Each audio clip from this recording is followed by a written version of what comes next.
आपके ख्याल में ये जजेस पे आप आ रही हैं, ये जो 4-5-6 जजेस खत लिख रहे हैं, ये मैं इनको आपकी पैदाइश से पहले से जानता हूँ, ज़ाती तौर पे जानता हूँ, मुझे पता है कितने बड़े चीते और मुजाहिद हैं ये, सबका पता है किस तरह कौन कौन सा बूट पॉलिश करके किस फैमिली कनेक्शन से यहाँ तक पहुँचे और आज मुजाहिद बने हुए, सियासत खेल रहे हैं। खुल के करें। आपको सियासतदानों ने एक जवाब दिया है, आप सियासत करने के शौकीन है ना जज, तो ये सियासतदानों ने जवाब दिया है। तकलीफ किस चीज़ की हो रही है? खत किस चीज़ के लिख रहे हैं? ट्रैश, पीस ऑफ ट्रैश है ये खत जो जजेस ने लिखा है। किसी टाउट वकील से लिखवाया खत जो आपकी टाउटी करता है इधर उधर 3 पीस सूट पहन के और हमीज की टाइयाँ लगा के 5-5 लाख की, तो इसका ये मतलब नहीं है कि उसके लिखे हुए में कोई दलील भी है। कुछ अपनी अकल इस्तेमाल कर लेते हैं, बड़ तो बहुत करते हैं। आइन का आर्टिकल 200 क्लियर है, दैट्स इट। तकलीफ है, नौकरी पेशा लोग हैं ये, आप गर्ज आलूदा हैं ये जजेस, गर्ज आलूदा हैं ये जजेस। और काजी फायज साहब सही कहते थे कि जज सही कहते नहीं, ये फैक्ट है, ये सरकारी मुलाजिम है और सरकारी मुलाजिम जो कुछ कर सकता है अपनी नौकरी के लिए, जज भी वही करते हैं। जज हो और ज़मीर जिंदा हो और सरकारी मुलाजिम की तरह सोचे, मुमकिन ही नहीं है। वही जज सरकारी मुलाजिम की तरह सोचेगा जिसका ज़मीर सोया नहीं, मुर्दा हो। इतना मैं जुडिशरी को जानता हूँ, मैंने देखी ये वकला तहरीक, उससे पहले भी अल जिहाद ट्रस्ट पैनल जजेस का पैनल, वो देख लें बेंच उठा के कितनों सब ने पीसीओ के तहत परवेज मुशर्रफ के बूट पॉलिश करके हल्फ उठाया हुआ है। उसको ले आते हैं वो क्या होता है 26वीं तरमीम को डिफेंड करने, 26वीं तरमीम नहीं, आइन का आर्टिकल 200 से ऊपर रखने के लिए। अच्छा, ठीक ये जजेस जो वकला तहरीक की वजह से अक्सरियत को इनाम में जजी मिली, ठीक है, इनाम में ओके, लिफाफा जिसको कहते हैं साफी, लिफाफा मिला इनको, जजी नहीं मिली। तो ये जो है ना, होलियर देन दाओ ना बने। सियासत करनी है तो फिर सियासत तो ऐसे ही है, या पकड़ की उछलती है, इसे मैं खाना कहते हैं। तो आप करें सियासत, जर्नल भी करें, जज भी करें, जर्नलिस्ट भी करें, तो फिर गंद भी उठ समेटे। फिर ये ना कहें कि जुब्बा तो मैंने पहनना है जज का, वर्दी पहनी मैंने जर्नल की, सियासत का गंद मेरे ऊपर ना गिरेगा। सियासत ना करें, डिस्ट्रॉइंग एन एंटायर इंस्टीट्यूशन। ये मेरे हाथ बंधे हुए हैं। हाँ, दे आर नॉट, क्या इंस्टीट्यूशन, व्हाट इंस्टीट्यूशन, सरकारी मुलाजिम है, सरकारी मुलाजिम है, आइन ने पैदा की है, व्हाटएवर अपना काम करें, इस मुल्क को तबाह ना करें, लोगों को तबाह ना करें। लोग हैं असल चीज लोग हैं, जो मैं भी हूं तो और तुम भी हो, जो जज भी है और जर्नल भी है, जो जर्नलिस्ट भी है और कारोबारी भी है। ये है सबके राइट्स एक जैसे। इन राइट्स की कदर वोट को इज्जत देने से होती है, चाहे मुस्लिम लीग नून उस नारे पर खड़ी रही है या नहीं खड़ी रही, हक वही है। चाहे इमरान खान सफ़र करे, चाहे नवाज शरीफ सफ़र करे, चाहे पीपल्स पार्टी सफ़र करे, सफ़र अवाम करते हैं। इन सरकारी महकमों को अपने अपने आईनी किरदार में जाना पड़ेगा, आज नहीं तो कल, नहीं तो परसों। तब ये कौम तरक्की करेगी, तब हम आगे बढ़ेंगे। ये मेरी बिन्नती और मिन्नत है इन लोगों से, इन सियासत ज़्यादा जजों से और सियासत ज़्यादा जर्नलों से, कि बस करो यार, आगे बढ़ो, सियासतदानों को सियासत करने दो। हाँ, उन पे चेक होना चाहिए, सियासतदानों पे करती है आवाम, उठा के फेंक देती है 5 साल बाद।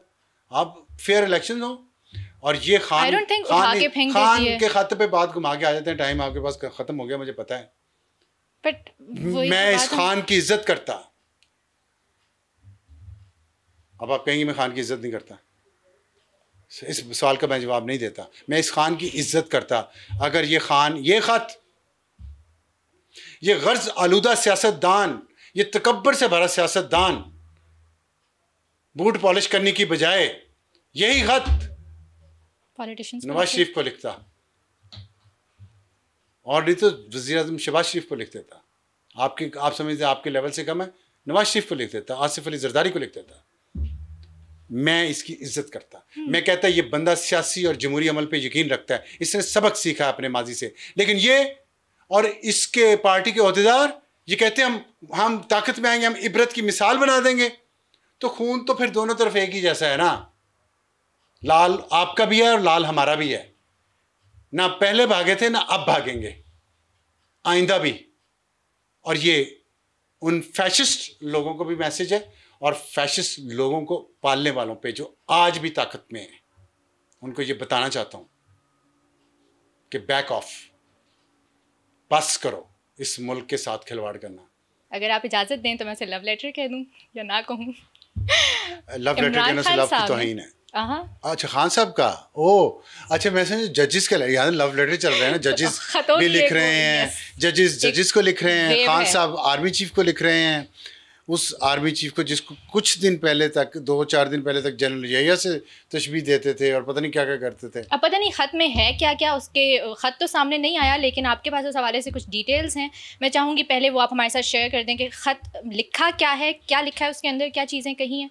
देखिए ख़त में ये उन्होंने बाद में डिकोड कर लेंगे। ख़त में खान साहब ने ये कहा है उसमें कि जो पहले तो फैसल चौधरी जो उन्होंने कहा है कि उन्होंने बताया कि ख़त लिख दिया आर्मी चीफ को, और उसमें उन्होंने कहा है कि जो इस वक्त इस्टेब्लिशमेंट की पॉलिसीज़ है वो ठीक नहीं है और उसकी वजह से कौम उनके पीछे नहीं है। लेकिन जो हमें तफसीलात मालूम हुई उसमें उन्होंने 6 पॉइंट्स दिए हैं खान साहब ने ख़त में, जो उन्होंने खुद ये डिस्क्लोज़ किए हैं आज अदालत में सहाफ़ियों को। और उसमें उन्होंने पहला पॉइंट ये कहा है कि मैं मुल्क की सबसे बड़ी सियासी जमात का लीडर हूँ और मैं इस हैसियत में आपको ये ख़त लिख रहा हूँ, वो ज़रूरी भी है। सबसे पहला पॉइंट उन्होंने कहा है कि जो 8 फरवरी का इलेक्शन जो है वो गलत हुआ था, वो फ्रॉड था, और आप उसके नतीजे में NRO ज़दा इन लोगों को ले आए इक़्तिदार में वगैरह वगैरह वगैरह। और ये सारा उसमें उन्होंने ये कहा है कि ये सबसे बड़ी जो अवाम की नफ़रत है फ़ौज के ख़िलाफ़ वो इस वजह से है, और फ़ौज जो दहशतगर्दी की जंग में कुर्बानियाँ दे रही है उसके पीछे अवाम नहीं है, तो उसकी वजह ये है।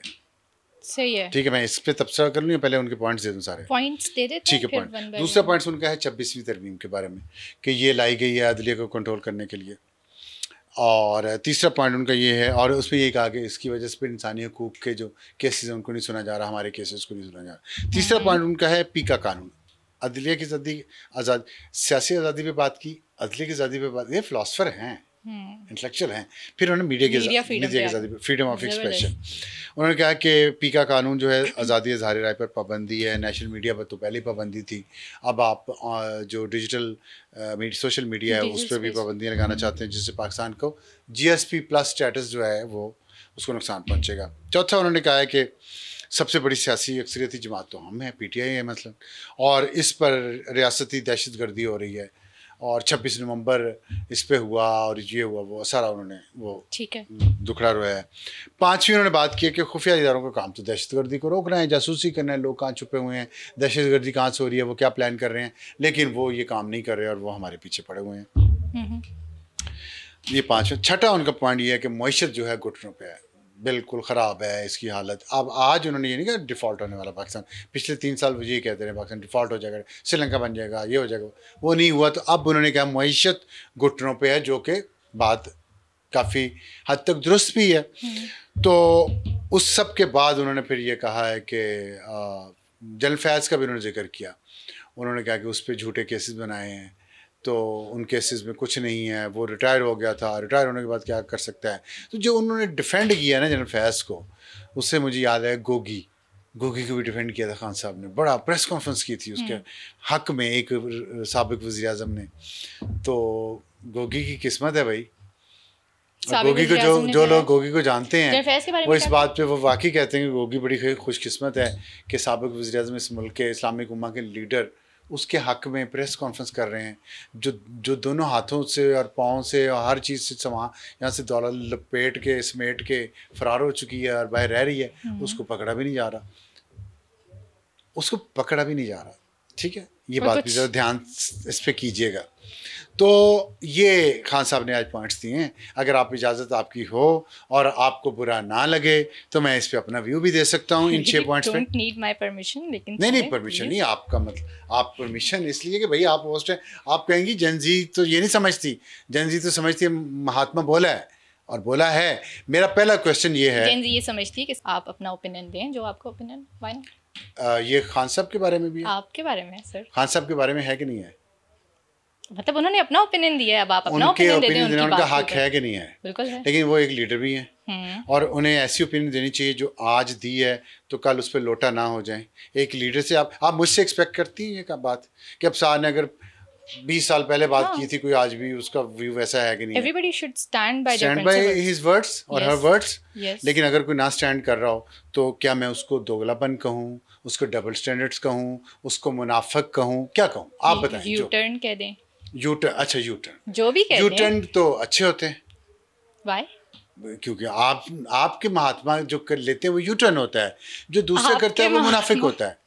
ठीक है, आपके महात्मा, रिटायर्ड जजेस के महात्मा, रिटायर्ड जनरल्स के महात्मा, एंकर्स के महात्मा, जो उनको घर ले जाएं तो ज़्यादा मुनासिब बजाय इस मुल्क पे मुसलत करने के। और जिस तरीके से किया, मैं फिर उस पर बात करूँगा कि जो उन्होंने यहाँ से शुरू किया है कि वो अभी तक मुझे ये समझ नहीं आ रही, मुझे याद आ रहा था कि जनरल यही कह रहे हैं कल तक मौजूदा आर्मी चीफ को, आज उन्हें ख़त लिखा है, ठीक है, उस ख़त में उन्होंने NRO मांगा है, ऐसा ही है, राइट? कंटेंट्स जो भी हो, लेकिन सवाल यही है कि खत लिखा क्यों? थैंक यू वेरी मच, आपने ये मान लिया कम से कम। तो अब आप मुझे ये बताएं, मैं आपकी तारीफ करता हूँ कि आपने सच्ची बात मानी है कि मतलब यही है कि NRO मुझे दें, तो शर्म आई? शर्म आई? नहीं आई ना? शर्म थोड़ी सी होनी चाहिए सियासतदानों में, ख़ासतौर पे जो एक राइचस स्टैंड जिसने लिया हुआ, मैं बहुत बड़ा लीडर हूँ मैं ये। अच्छा, अब उसमें और मुझे ये याद आया, मुझे इससे ये याद आया कि जनरल बाजवा को गालियाँ निकाला करते थे जब वो जनरल बाजवा आर्मी चीफ थे। आखिरी जब इनको इक़्तिदार से निकाल दिया गया तो उनको ये जलसों में गाली निकाला करते थे। उसको कहते थे ये गद्दार है, उसको कहते थे ये न्यूट्रल है, मीर जाफ़र है, मीर साद। जिन तारीख जिन लुच्चे किरदारों को गद्दार और घटिया डिक्लेयर कर चुकी है, जनरल बाजवा को वो उससे तशबीह देते थे, जो शायद गलत नहीं है और जो गलत नहीं था, इसलिए कि जनरल बाजवा वाकई ऐसा किरदार है, ठीक है। लेकिन उस वक्त तक, जब तक आपके मुंह में वो निवाला नहीं डाल रहा था, आपने उसको गलत उस वक्त तो नहीं कहा, उसके फ़ौरन बाद कहना शुरू कर दिया। लेकिन जब आप उन्हें ये कह रहे थे बाहर रात को, आप आरिफ अलवी जो उस वक्त सदर था, वो भी एक बहुत बड़ा मुनाफिक था, ये यूटर्न था, वो रात को खुफिया मुलाकातें करवाया करता था दोनों की, अपोजिशन लीडर की और आर्मी चीफ की, और उसमें आप उनको जाके NRO मांगते थे, आप कहते थे मुझे इक़्तिदार में वापस लाओ इनको निकाल के। तो ये मुनाफिकत ही, ये यूटर्न था। सुबह को जलसे में गाली, रात को ताली, क्या थी ये? यूटर्न था, मुनाफिकत थी? बताएं। यूटर्न नहीं चलें, यूटर्न कह लेता हूँ, आपकी शक्ल से लग रहा है यूटर्न ना कहें, आप मुनाफिकत कह लें। मैं कहना चाह रहा हूँ, आपके मुंह से नहीं निकलेगा, मुनाफिकत कह लें। नहीं मैं नहीं कहता जी, आपका दिल नहीं तोड़ना।